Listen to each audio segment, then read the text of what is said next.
So let's put your hands together. The panelists that are coming up next are going to be talking about combating the global talent shortage through skill development programs so that they can get knowledge and add to the workforce. So the moderator of this session, put your hands together, Peter Griffiths, who's a co-founder, CEO of the Mind Takeaway. Time to come on up to the stage. The stage is yours. You have a great panel this morning. All right? Have fun. You're welcome. Can you hear me? Yeah. So my name is Peter Griffiths. I'm the co-founder and CEO of the Mind Takeaway, a boutique consultancy specializing in leadership development through experiential learning, coaching, mentoring. I'm also a mentor for the European Innovation Council and an adjunct professor for Watson University in Hyderabad, India. So I want to welcome the first panelist, Dr. Garda Al-Munajjam. She has a PhD in business administration, specializing in finance. She is a programs design consultant at the Saudi Industrial Development Fund and the former deputy chair of the finance department of KSUTA. She is a second prize winner of the Bloomberg Economic Research Challenge for Saudi Arabia in 2021. Welcome.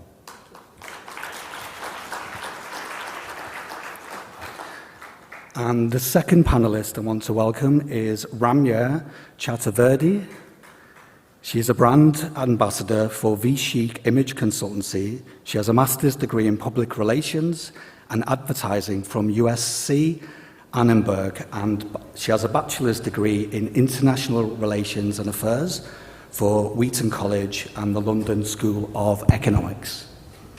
Welcome. And our third panelist is Vijay Madhavan. He's an accomplished business executive with 25 years experience in managing commercial and people strategies across enterprises. As a founder of Urbized, a business consulting and coaching firm, he helps organizations optimize their mission, culture, and people strategies.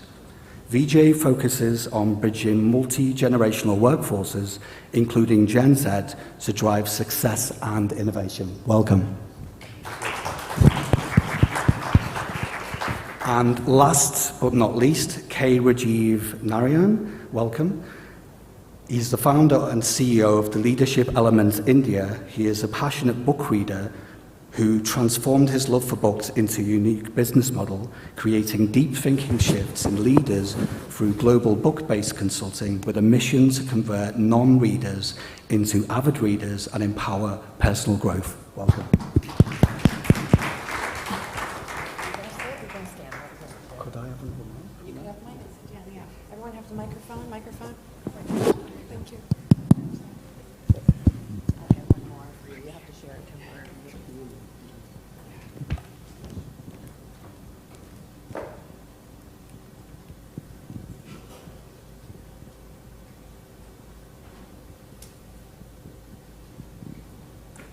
Yeah, I thought I would come down from the podium and be at the same level and connect with you. Although we're in a straight line, so I have to keep doing this, yeah?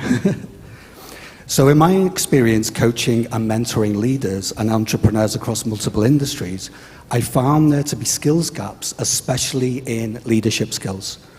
So some of the skills gaps that we see every day working with leaders in large and small organizations, the startup scene, in my experience mentoring for programs for the European Union, the biggest ones are how to listen to understand, how to delegate, give feedback, coach and mentor, and how to be present and focus. So this is really giving your team your time, the gift of your time and attention to be able to build trust and psychological safety. Others, which I'm sure my panelists will agree with, are how to manage your emotions, so emotional intelligence, communication skills, and creativity and innovation. So I believe there will always be skills gaps and talent shortages.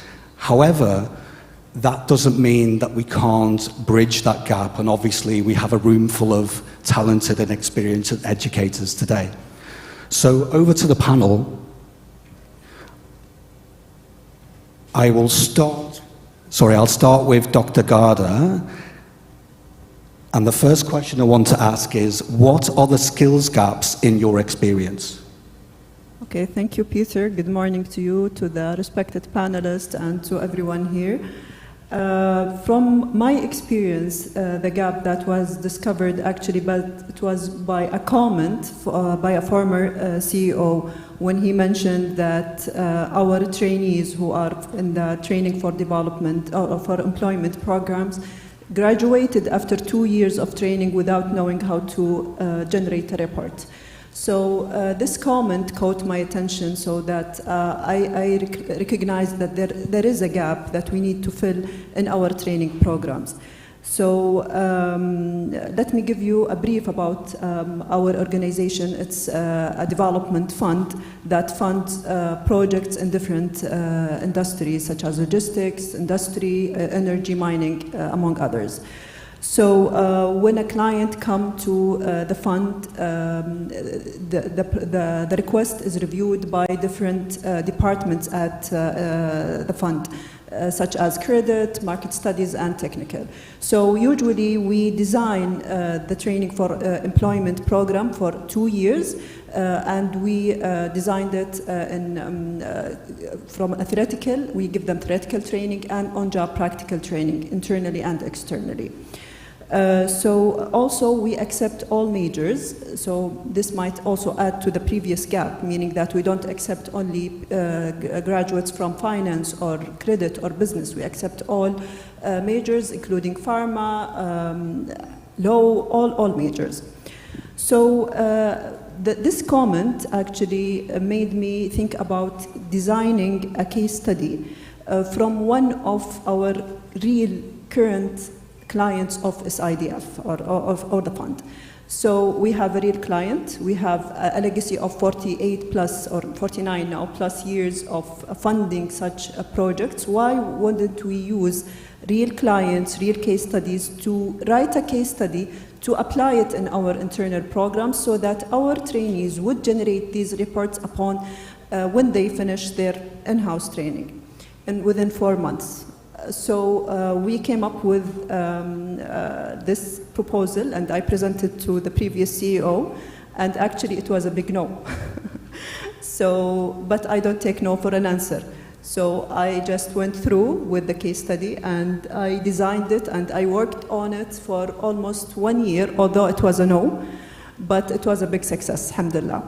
So the objectives of this case study were to transfer knowledge between different employees within the fund, between different clients. We fund large corporates and small and medium enterprises, so to transfer knowledge among also these clients, and to measure our training impact, since we had a thing with the training impact, and to create a competitive advantage for the academy as we also serve our ecosystem.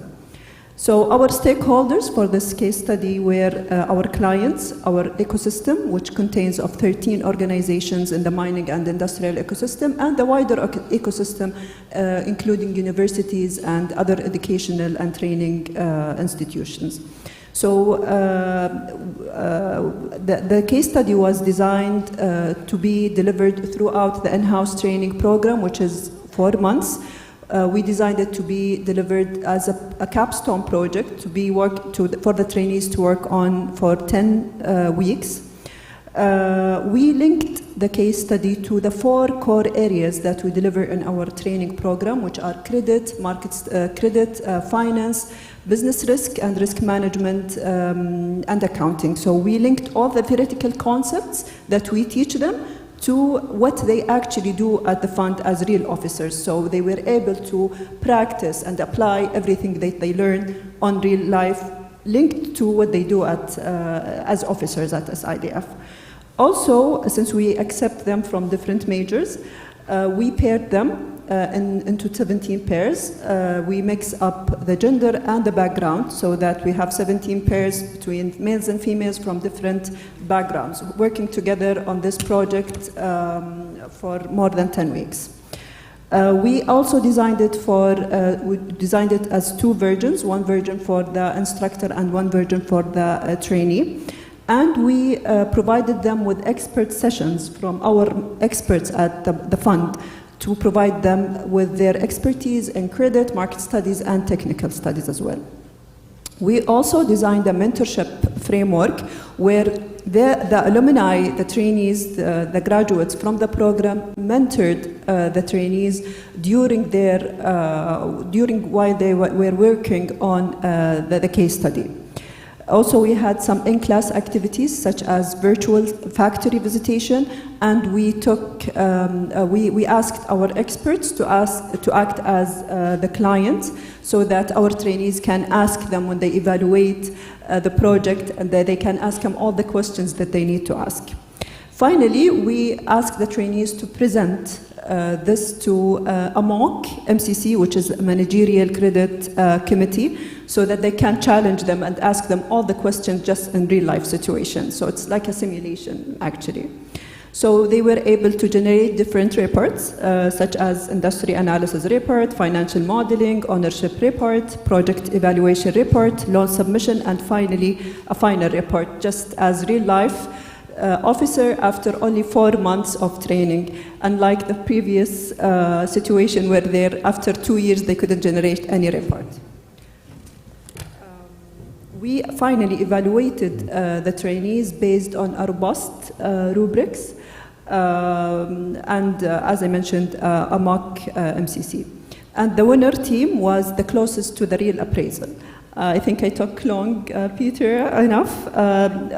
Finally, the outcomes, we had some employees who generated reports, who were confident and can generate all the reports just as real officer, which was a big success after a big no, alhamdulillah. Thank you. First and foremost, well done. And I agree, I think case studies are vital to close those skills gaps, and I think we'll talk about that later in our conversation. So yeah, thank you.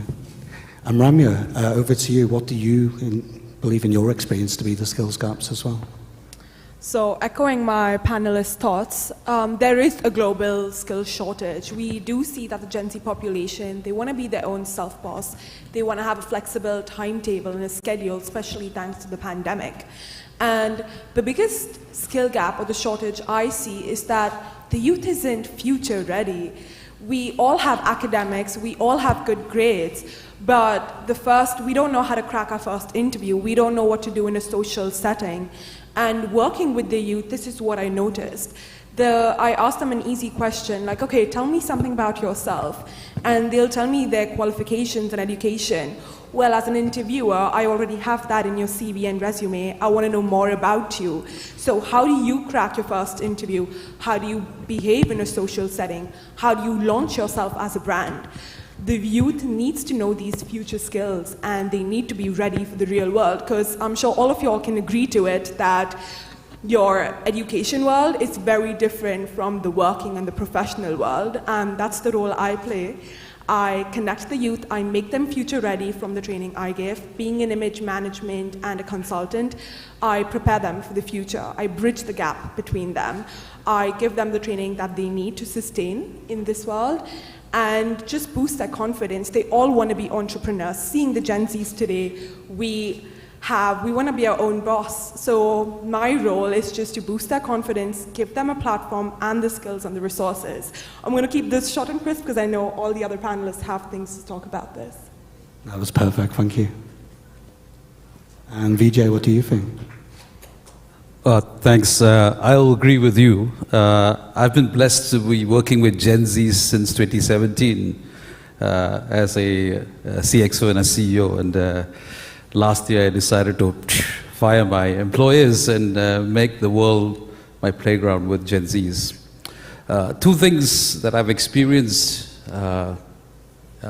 since my corporate career dealing with Gen Zs. A, the emotional intelligence, which was covered in the first panel. And the other one is communication. Gen Zs are very good at articulating their thoughts, but communicating their feelings, moods, emotions, they struggle big time. One of the things I used to do when I was a CEO was I was very big on management trainees. I used to hire direct from the universities. And one of the first things I used to ask them was, let's not have a normal interview. Let's have an interview where you interview me. You pick your leader. What would be the questions you ask me? And there was absolute silence. So that made me really worried. What can we do to sort of integrate young people into the workforce? Because as schools, we have a controlled environment. In the workforce, it's a crazy environment. It's adaptive, you've got to be agile, you've got to be thinking on your feet. Then you have Gen Zs already being labeled as, cocooned, soft, and that's not unusual. I'm Gen X. I'm sure the baby boomers, when they first saw Gen X, look at these guys, they're more happy with, instead of hard work, they love to do partying and all that. That's what I used to do when I was in my 20s, which wasn't very long ago. And so I think communication, getting in tune with emotions, right? Feedback was something you raised, Peter. And this is a distinction I would offer educators, parents, and even employers. Feedback is always neutral. It's the attitude that we carry to that feedback that makes it positive or negative. And so in the communication, that's the sort of things that we focus on. So when I was an employer, now I work with a lot of Gen Zs where I just do a 1-hour workshop and I help them to uncover what are their dominant personalities and the reasons why they behave and react in a certain way. What's the difference between mood? What's the difference between emotions? When you make a statement, what's an assessment? What's a declaration? What's an assertion? And once they begin to relate to these various concepts, they find that they don't feel that another person's opinion of them becomes their reality. They gain more confidence. So to me, those two skills, communication and EI, are critical. I really resonate with what you said about education and being in a classroom versus the crazy, uncontrollable, unpredictable work environment. Yeah, and that's where there's definitely a massive gap. It's almost like a catalyst of fire, right? Yeah. Rajiv. Well, I work with the senior leaders in organizations and not the generation that VGA works with. There's a very powerful book called Grit, written by Angela Duckworth. She talks about a very powerful equation which says passion is equal to purpose plus interest. I think it's a very, very powerful equation. And with the leaders that I have worked with, what I see as a fundamental gap, and I'm not going to pick this gap or that gap specifically because there are many kind of gaps that you see. But I see this equation falling equally in all places. I see a lot of leaders in the mid-management level and the senior management level not understanding the purpose of why they are doing what they are doing, equally driven by the leaders who are not giving them that particular clarity. Plus, many of them do something because they just want to do it. They don't seem to have the deep interest in what they want to do.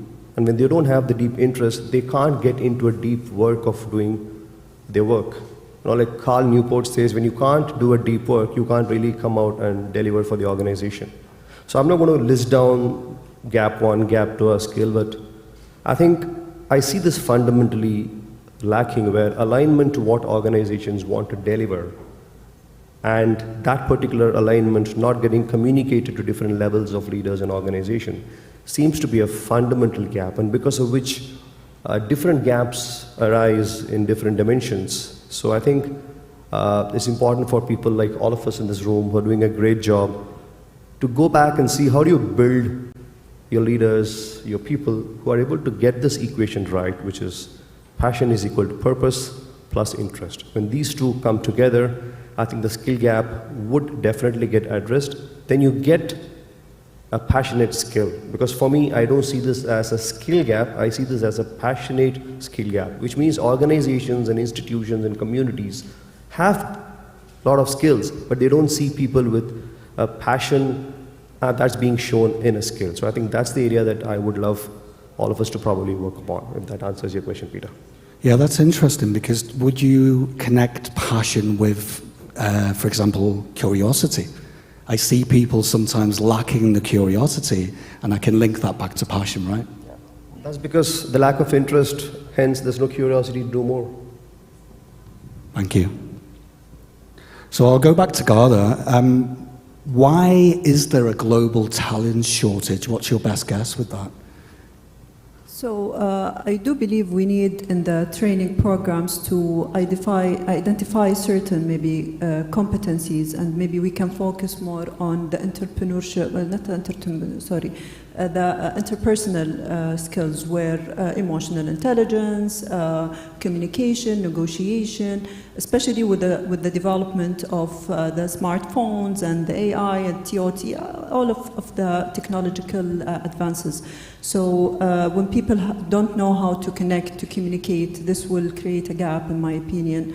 So I think this is one of the main sources of the skills gap, yeah. Yeah, couldn't agree more. And Ramya? Yeah, I agree to that. I think this other point that can lead to a skill gap is that due to the pandemic, this got reinforced as well, is we all like flexible schedules. We all, especially being a Gen Z myself, I like doing Zoom meetings. I like managing my timetable by myself. And just having a flexible work schedule, being my own boss in today's time, I want to create something of my own. And I speak on behalf of most of the Gen Zs because I work with them. We want to create something of ourselves. We want to have our own brand. And having these skills shortages, like people don't know how to connect with others, interpersonal skills, communication, behavior, even how to launch yourself out there as a brand is much needed in today's time. And thanks to this pandemic, it got reinforced. It's interesting that I'm just reflecting on when I joined the workforce. Branding was something I would never have thought about. Now, it's a whole new world. Exactly, and also, besides branding, I think finding your true passion, like both my panelists said, I strongly believe that as long as you have a good business module, you can make money out of anything. Though it be your passion, it be your curiosity, a strong business module, you can make millions of dollars. Like, who thought a YouTuber would be able to do that? Like 5 years ago, and now you see vlogging and YouTubing and content creation is an actual thing. It's an actual work thing. Yeah. I mean, gaps aside, there's such a freedom in just knowing that, right? If you're willing to develop those skills gaps, right? Exactly, and now the Gen Zs believe it. We know that, these are things we can do and we can work for ourselves, not for anyone else. Vijay, what do you think about that?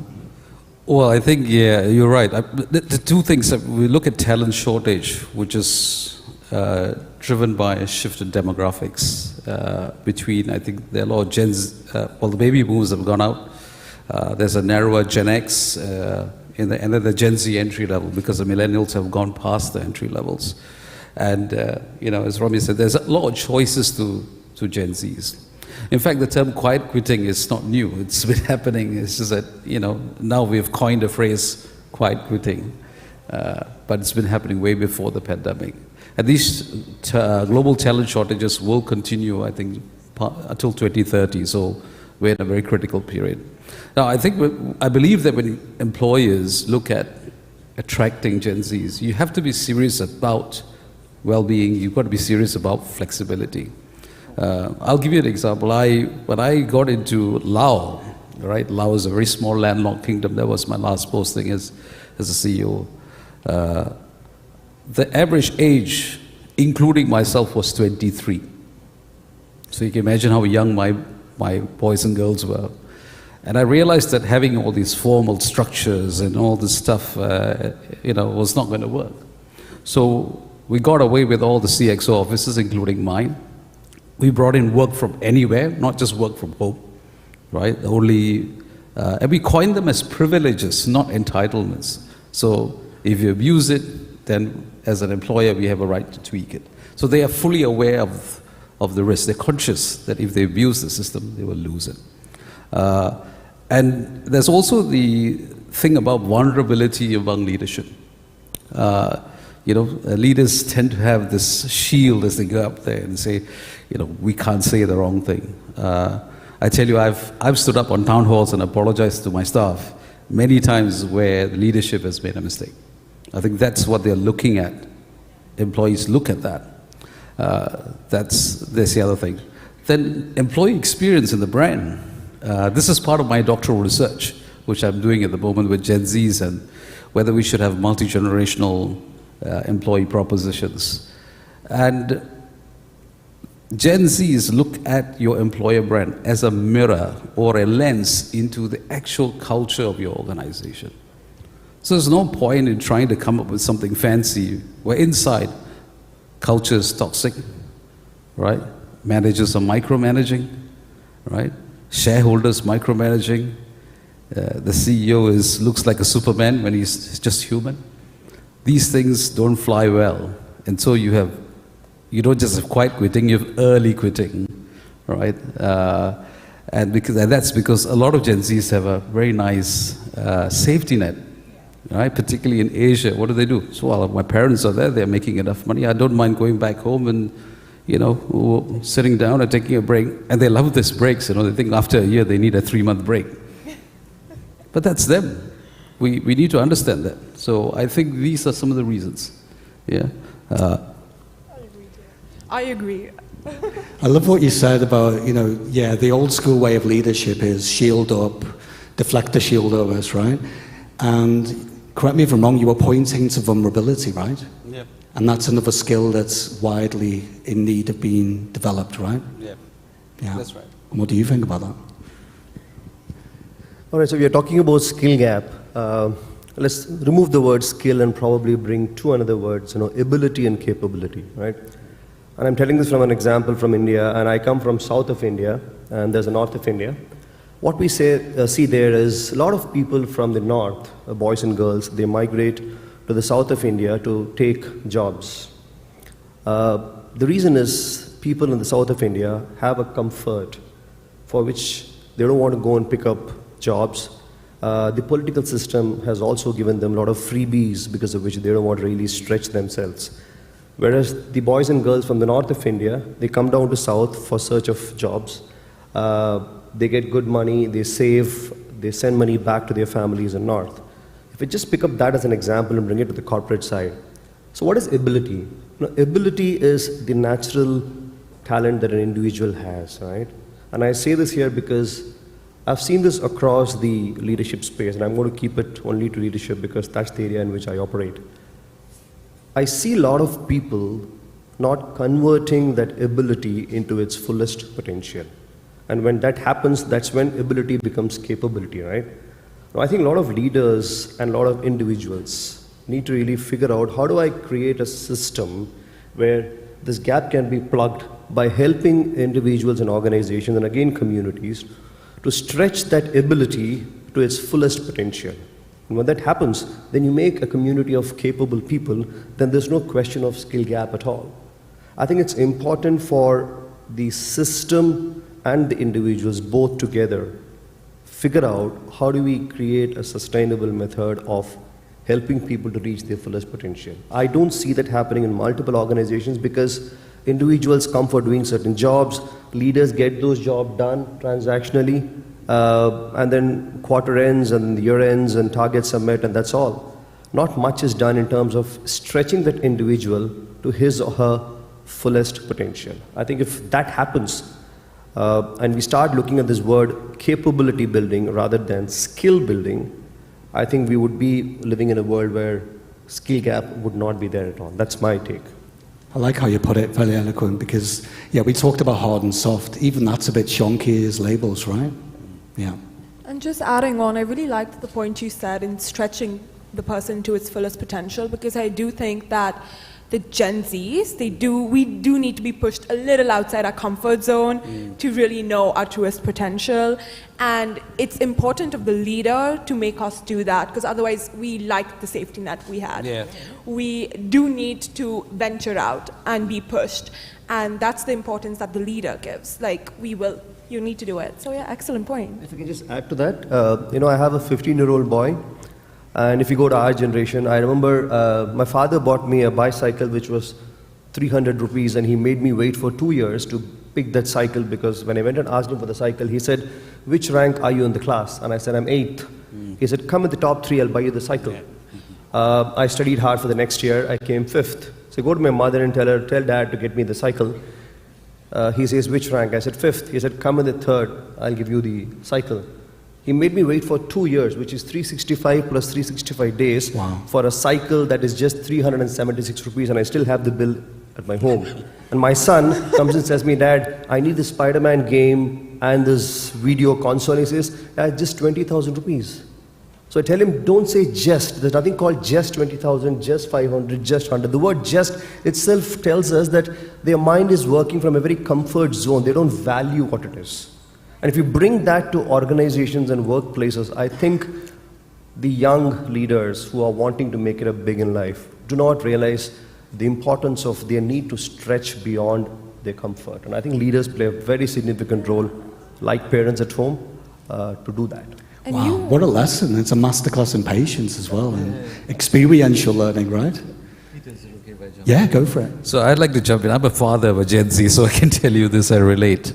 And I believe parents have a very active role in also educating our, don't just fully outsource it to the schools and leave it to the educators. Because Gen Zs are worried about their emotional skills, their financial well-being. So I take this thing from Rajiv here, and my daughter is 11, but she knows the difference between needs and wants. Right? I give her allowance. I said, what do you need? I get for you. What do you want comes out of your pocket money. And the first month, she ran out of her pocket money within a week. I say, you're broke officially, and you're not getting a single penny from me. But you may do some housework and earn some money. So at 11, she learns, okay, this is, if I'm careless with what I earn, I will end up with nothing. And so I see her now going into a shop. She spends 30 minutes walking around. She comes out. I said, aren't you getting anything? Nah, I wanted to get this, but now I've changed my mind. I don't think I need it now. So these are skills, I believe parents have an active role to play. And, and that's it should not be just left to the educators. Educators supplement that, right? But parents have a huge role, right? And it's not about the grades, it's about the skills.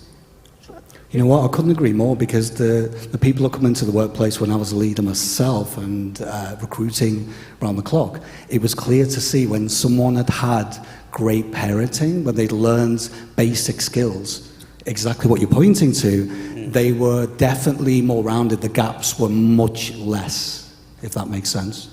And then just jumping on, I feel like, wow, my parents are similar. My mom's sitting in the audience out there, and the parenting was the same thing. I think what they try to teach me, and what y'all are trying to teach your kids, is you can't be complacent. Yeah. You need to work hard, and you need to work smart. It's like, as Gen Zs, I know you said before, it's not privilege, it's not entitlement, but it's like we are aware of the things we have. So the way you treat Gen Zs is different. So my parents, Asians, is similar. It's like, we'll pay for your education, but what would you do? So it's up to me taking up 2 part-time jobs, being an anchor, being a publicist, an anchor, and then doing an externship. It was all done by myself, and that was just good parenting. So the parents know when the kids are doing it, and they are rewarded in the same way, and you can notice what good upbringing is and how it reflects on your workforce. So I always tell my mom, because she runs the company, is that you run a company like a mom. The message you want to try to send is that I got you, so go explore, and I have your back. So that's the message you want to say, that go explore, make mistakes, learn by yourself, because I got you. So that's the best way anyone can run a company. Thank you for sharing that. I want to go back to Garda. So let's go into solutions mode a little bit. And again, I'm sure there's no silver bullet answer for this, but what are the solutions out there? And actually, I want to start with you, Garda, because you talked about it very, straight out of the gate. You mentioned case studies, right? And we talked about this offline, in our preparation for this panel, that it's such a wonderful opportunity for real-world skills to filter in to someone joining the workforce who, they might come from an Ivy League top 10 place, but as we've all agreed, it doesn't really prepare you for that reality of your first week at work, like rabbit in the headlights. Yeah, so what are your thoughts on what are the solutions? I mean, you can talk about case studies again, but is there anything else that comes to mind? Yeah, I do believe that on-job training as well, this is a very, very good solution to bridge the gap. So on-job training, practical training, maybe in early years, even in the late high school years, summer training in different institutions, engaging in the real world. This will help to bridge the gap. Also, when you have this alignment between different organizations, training institutions, companies, training or educational institutions, when they are all aligned about the gaps that we have, and we start bridging them early in the very early stages of learning and education, this also will help bridging the gap as well. Building on, of course, communication, understanding how to work with your target audience, what you're trying to communicate, and boosting confidence is an important skill gap that we need to figure out. Another thing is moving ahead with technology. We had a little discussion before about AI, and AI is here to stay. No matter how bad people like it, how much they like it, we have to figure it out and how we're going to use this to our best of the ability. So moving on with time and accepting things. Yeah, you talked about in our preparation, and I couldn't agree more. It is an unknown animal, and even I have some fear around it and thinking, but to embrace it is probably the best way to go. And I was asking you, for someone who's just recently been through studies, how do you combat plagiarism? And you were explaining there are solutions there. So it's already universities having to step up and just keep abreast and keep a pace, right? Yeah, and I give the example when people ask me about AI, is it good or bad? And I'm just like, when the calculator came out, we all thought our kids are going to forget how to do maths. Yeah. But guess what? We didn't. So now AI is here, and we're just going to make the best of it, embrace it, and be more efficient. Thank you. Well, I take your point from AI. Wait till you see the power of AI and quantum computing together. And that will transform jobs, and that will also have an impact on the education sector. Because the green jobs, right, the AI-related jobs will become more popular. You will find other jobs, which is subject of another panel, so I'll reserve the comments there. But I'll go back to the first panel where they talked about who. This is what we really need to focus on, right? Who are these students? Who are they? So instead of ways of doing, we should be focusing on ways of being. And, the feedback mechanisms, the experience that students go through, immersions. I think there's a huge opportunity for for private sector and the education sector to collaborate to get a lot of these summer internships or even immersion programs. A case in point I remember was we were looking at trying to build blockchain for microcredit institutions in Laos, which is really behind in a lot of this. And, I hope no one's here working for the Big Four, but instead of paying tens of thousands of dollars for a Big Four, I managed to bring in a 17-year-old polytechnic student in finance through the ASEAN Foundation. 3 months, he built a prototype. And when I asked him what it was, he said, I actually learned a few things. I come from Singapore. I've come here. I realized Laos is different. I've become a little bit of, I begin to understand other cultures. I know how to learn how to communicate. It was tough, but I learned the hard way. I think that's a huge opportunity between for students to get into these kind of summer jobs. And I think I would urge both the private sector and the education sector to collaborate, because the best, welfare we can give our students is first-class training. The ability to fail, have that safety net, and become better. I couldn't agree more. Collaboration is essential. Rajiv? All right, so let's look at it this way. There's a very powerful book I'm going to talk about, and I run a book-based leadership consulting house, so you'll see me going back to books. There's a very interesting book some of you should pick up and read. It's called The Inner Game of Tennis by Timothy Galway.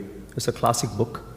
Again, he comes with a very interesting equation. He says performance is equal to potential minus interference.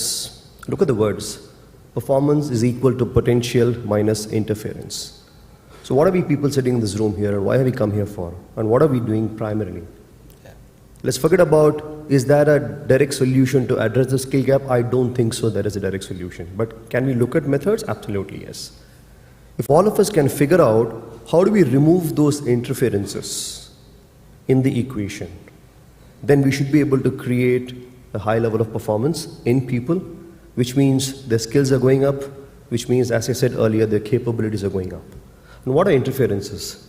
It could be cultural interferences. It could also be like Jeff Keller in his book called Attitude is Everything talks about nourishing environment. How do leaders create a non-toxic environment where everything is very nourishing? Then your interference goes on.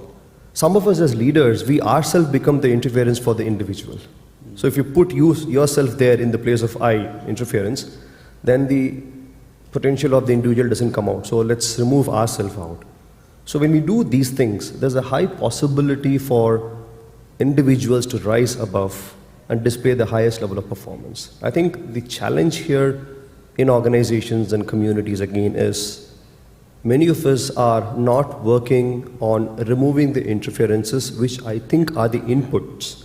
And we are still focusing on improving performance by increasing skill gap. I don't think we can ever get anything by working on an output. We should look at what the input is. And the input is nothing but removing those interferences, which could be coming up in any form and format in the workspace of that individual. And I very, very strongly believe that the responsibility to improve the skill and reduce the gap is 50% on the individual and 50% on the organization who play a very significant role. I don't think we can conveniently say that organization need to do everything because the individual plays a very significant role from a responsibility paradigm. When both of them do take the effort together to identify what those interferences are and make a collective effort to remove those interferences, I think that's when the skill gap challenge could probably be minimized to an extent. I don't think if it can be ever made zero, that's a dream statement for me, but at least we can minimize it to a large extent. That's my take. Yeah, I like that. And interference, yeah, I mean, I'm just reflecting on it now. It's the old school way of leadership, micromanagement, too much measurement, all of this. They're all interferences. Yeah. But it's easier said than done. I mean, most of the leaders that come to us or organizations, they believe a good support system is to be in someone's face, standing over their shoulder. But, I couldn't agree more to what you said, that really it's about being in the background, listening to understand, but being transparent and being a bit vulnerable and saying, look, I support you, I trust you, I value you, I see you, but I'm not going to stand over you. And they're the best leaders who can develop that skill. Like they're almost in the background, but if something happens, they're straight out the gate there to support you. Yeah. Well, this has been amazing. We've got 3 minutes left. Does anyone, in closing, have anything to say just on the topic, really? Or I can keep talking. No problem. I'd like to add something here. I think for all of us, from an angle of improving capabilities in people, improving individuals, helping them to reach their full potential, I think the effort is always a waterfall effect.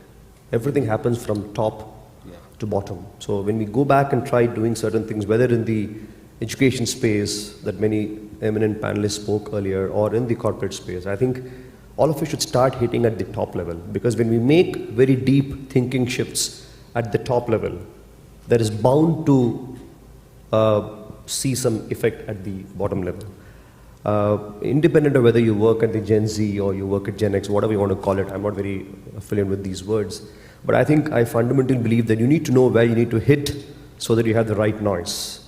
And we should not get confused between the signal and the noise. And I think every time all of us should figure out that we do everything at the top level in an organization, a community, or an institute, then you can see a lot of change happening at different levels in terms of skill gap addressal, in terms of performance improvement, or whatever you want to call it.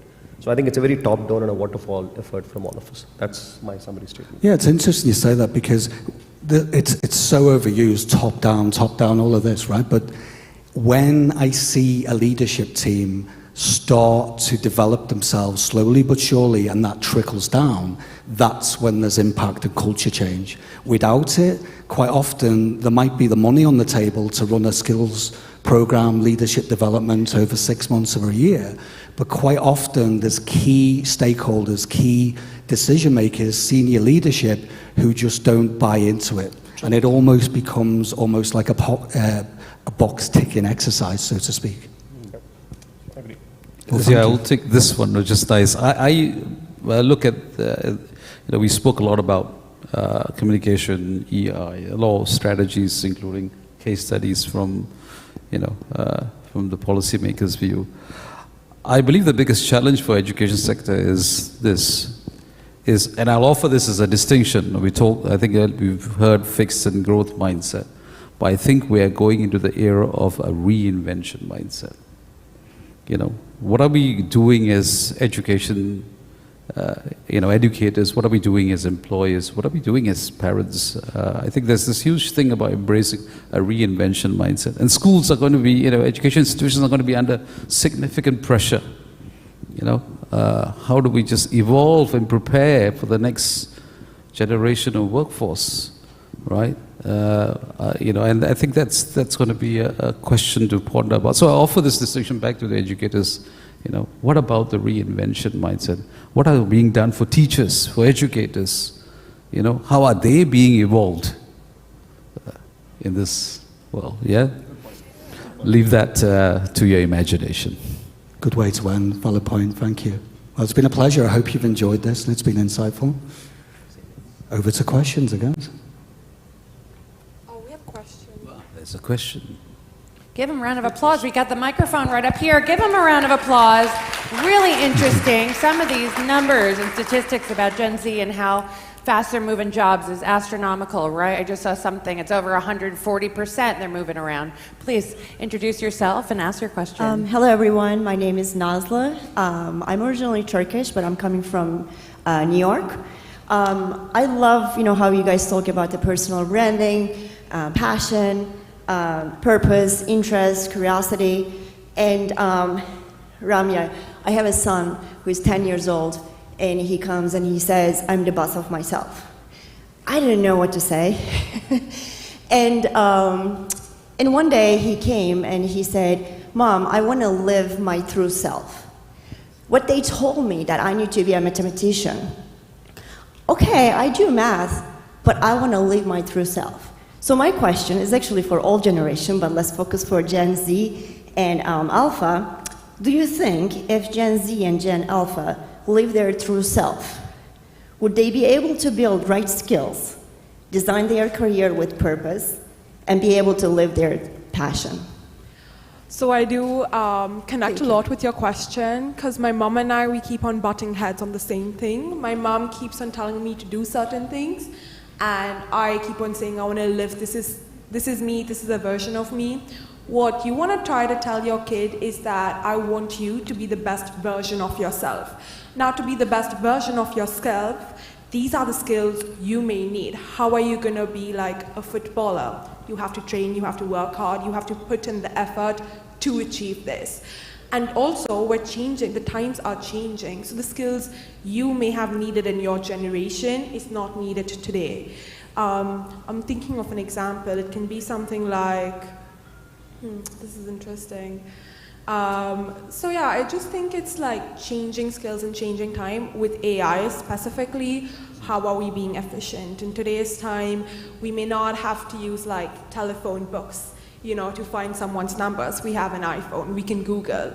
So it's also moving along with time, being smart, and also reminding your kid that if you want to be the best version of yourself, don't try to be like anyone else. You have to be the best version of yourself. So this is what we're going to do. You want to be a footballer, you want to be an artist, you're going to put in the work, we're going to get you to art classes or whatever classes you want. But there is a fine line in a kid trying to be, trying to get away with things and actually wanting to be themselves. And I think a parent knows best what they need out of their kids. And I have like 2 parents out here, so they can chip in on this and how to go about parenting. Yeah, as a Gen Z, I'm a parent of Gen Z. I would say from a more psychological and emotional standpoint is be the mirror. right? And every time they do something, and be the mirror, be objective, don't prejudge, allow them to fail, don't just give them encouragement, but help them reflect on their learning. So that's the first one. And the second one is for Gen Zs, from a parenting point of view, be their friend. So, I'm sometimes the dad, I'm sometimes the dude, I'm sometimes the bro, and when my daughter's pissed off, I'm sometimes Mr. So let's get used to that kind of terminology. 3-letter, 4-letter, 5-letter acronyms. I learned one just a few weeks ago. IYK. If you know, you know. All right. So it is confusing for us, for those of us who've learned vocabulary and grammar and its structure. But I've got used to all these multiple letter acronyms. So be their friend. Be as close, and know when to be the parent. Jen? Hi, good morning. My name is Arya, and I work with Nikon Middle East. We run a photography and a filmmaking program in Middle East with schools and universities. I do agree with the panelists when they mentioned that when we integrate a skill development gap, it starts like a waterfall. It starts from the management. We have after-school programs in Middle East. How important do you feel that we need to integrate that in our education system? Not like an added program, but then they should be going through it on their daily lecture plans, because that's what we're trying to bridge that gap with our Nikon School program. It's free of cost, by the way. We do it in the region. But then something that I always have a challenge, that the school management don't understand the importance of having it in their curriculum rather than as an added program. So what are your inputs on that? I couldn't agree more, and actually it's not like an addition, it should just be a living purpose. And again, it goes back to curiosity, right? That if everyone sees leadership as an individual endeavor, not just for the leadership team. And actually, I've just started working with a university, and Mira and I, who's in the audience now, we collaborate on case studies, this kind of thing. And when we see everyone embodying self-leadership, that's when it becomes more fluid, it's more natural. That's when I see students actually keeping the faculty on the toes. And that's what we need to see for the future generations, that they should be going there first just as much as the leaders, just as much as, for example, the dean of the university. And I'm kind of seeing that already in education. So that's the shift that really excites me. I don't know what the rest of the panel thinks about that. Just adding on, instead of telling them that, so being an image consultant, it's like, instead of telling people that, oh, it's important that you take these services because, you'll become confident, you'll know basic manners and etiquettes, start with an insight. You have to tell them that, in a social setting, you aren't going to feel awkward if you don't know, you don't know how to eat this way, if you don't know how to present this way. You aren't going to feel awkward when an interviewer asks you, tell me about yourselves, tell me why was there a gap, why was this? So lead with the insight rather than telling them the importance of it. Once they're in the situation themselves, they'll understand the importance of it automatically. Use the halo effect, I would say. Round of applause, our panelists, second panel for the day. Great, thank you so much for your time. Please, I invite you to stand up so we can get a nice photograph of you guys together. Anyone in the audience that wants to jump into the conversation, now's your time. Tag them, #education2conf. That's how you get into the conversation digitally. So far, you guys having a good time? First part of day one flies by pretty quickly. We're coming up really quick with the next part, which is recognition, coming up really soon. One thing that I took away is passion equals purpose plus interest. We're all searching for it. Thank you for the guideline of how to achieve it. Well done, panelists. It's a pleasure having you up here.